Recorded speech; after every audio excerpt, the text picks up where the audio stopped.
গত বছর ১২ই ডিসেম্বর বাংলাদেশ কাঁপিয়ে দেওয়া ওসমান হাদি হত্যাকাণ্ডে বড় ধরনের সাফল্য পেল পশ্চিমবঙ্গ পুলিশ।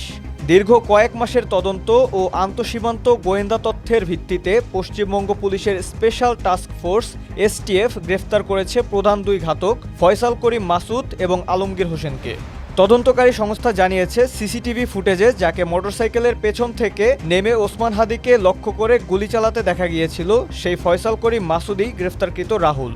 এই হত্যাকাণ্ডকে রাজনৈতিকভাবে অত্যন্ত সংবেদনশীল হিসাবে দেখা হয়েছিল।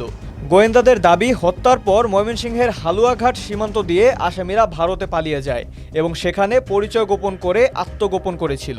বর্তমানে গ্রেফতারকৃতদের কলকাতায় জিজ্ঞাসাবাদ করা হচ্ছে। খুব শীঘ্রই তাদের বাংলাদেশে প্রত্যর্পণের আইনি প্রক্রিয়া শুরু হবে বলে ধারণা করা হচ্ছে। এই দুই ঘাতককে বাংলাদেশে ফিরিয়ে আনতে পারলে হাদি হত্যার পিছনে মাস্টারমাইন্ডদের মুখোশ উন্মোচিত হবে বলে মনে করছেন বিশ্লেষকরা।